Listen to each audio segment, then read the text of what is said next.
Good morning friends, આજે અમે આવ્યા છીએ વડોદરા અને વડોદરામાં અમે જઈ રહ્યા છીએ ત્રિમંદિરના દર્શને. તમે મારો અમદાવાદના અડાલજનો ત્રિમંદિરનો વિડીયો જોયો હશે. નહીં જોયો હોય તો તમે પ્લીઝ જોઈ લેજો. હું લિંક ડિસ્ક્રિપ્શનમાં મૂકી દઈશ. ત્રિમંદિર વડોદરા બસ સ્ટેન્ડથી 16 કિલોમીટરના અંતરે આવેલું છે અને જો તમે વડોદરાથી ભરૂચ જતા હાઈવે પર જોશો તો તમને આ મંદિર જોવા મળી જશે. વડોદરાથી ભરૂચ જતાના હાઈવે પર આ સામે ત્રિમંદિર દેખાઈ જશે. તમે જોઈ રહ્યા છો વિશ્વામિત્રી નદી છે. ચાલો તમને આજે હું વડોદરાના ત્રિમંદિરના દર્શન કરાવું.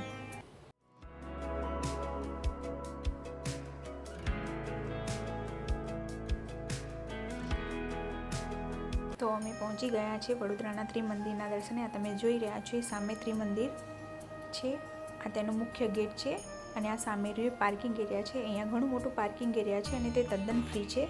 તો પહેલાં અમે ગાડી પાર્ક કરી દઈશું ને આપણે મેઇન ગેટથી અંદર જઈશું. આ મંદિરના બહારના દ્રશ્યો છે. હમણાં થોડો વરસાદ ચાલુ છે એટલે બહુ પબ્લિક દેખાઈ નથી રહી.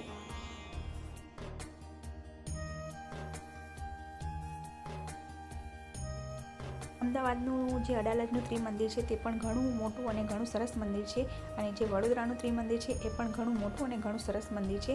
અહીંયા પણ તમને બહાર ચારે બાજુ ગાર્ડન જોઈ શકશો. તમને અહીંયા બાળકોને પણ ઘણી મજા આવી જશે. ઘણા બધા ગાર્ડન છે અને બાળકોને રમવા માટે પણ બગીચા જેવું બનાવેલું છે. તો પહેલાં આપણે મેઇન મંદિરે દર્શન કરીશું.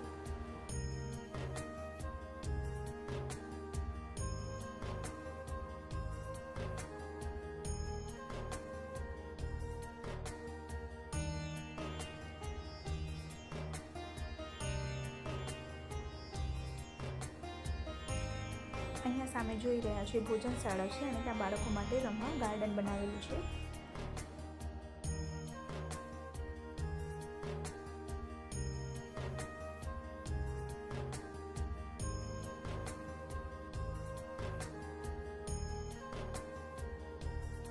મંદિરમાં 3 પ્રવેશ દ્વાર છે. આપણે મેઇન પ્રવેશ દ્વારથી અંદર જઈશું. આ તમને ઉપરથી મંદિરના બહારના દ્રશ્યો બતાવી રહી છું. કેટલું સરસ લાગી રહ્યું છે. વરસાદ પડી રહ્યો છે અને મંદિર એટલું સરસ લાગી રહ્યું છે. હમણાં પબ્લિક ઓછી છે. સાંજના ટાઈમે તમે જોશો તો અહીંયા ઘણી પબ્લિક હોય છે.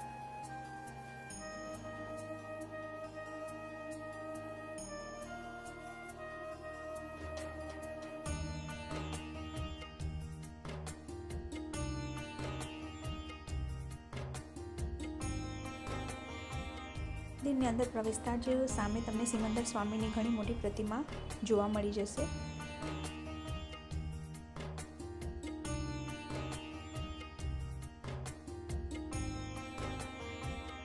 અમદાવાદના અડાલજના ત્રિમંદિરની જેમ જ આ મંદિર પણ સરસ અને સુંદર છે.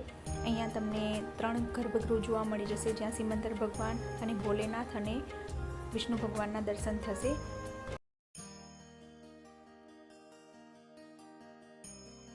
આપણે અડાલજના ત્રિમંદિરમાં દાદા ભગવાન વિશે પણ મેં તમને એમના જીવન વિશે પણ બતાવ્યું હતું.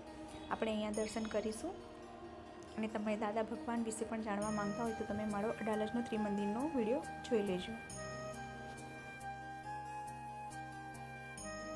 સિમંદર સ્વામીના દર્શન કર્યા બાદ તમે બાજુના ગર્ભગૃહમાં જશો તો તમને વિષ્ણુ ભગવાન, કૃષ્ણ અને બાલાજીની સરસ પ્રતિમા જોવા મળી જશે.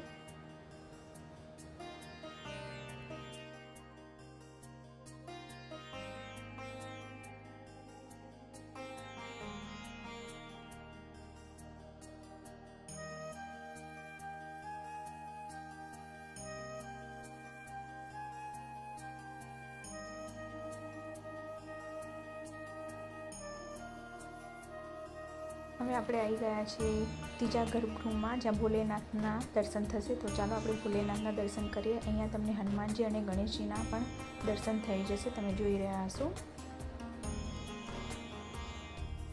આ મંદિરની એક ખાસ વિશેષતા છે. આ મંદિરમાં કોઈ પણ તમને પૂજારી જોવા નહીં મળે. અહીંયા બધા સાથે મળીને જ આરતી કરે છે અને આ મંદિરમાં જેમને દાન ભેટ આપ્યું હોય તેમનો પણ તમને કોઈ જગ્યાએ ફોટો જોવા નહીં મળે કે ના તેમની પ્રતિમા જોવા મળે.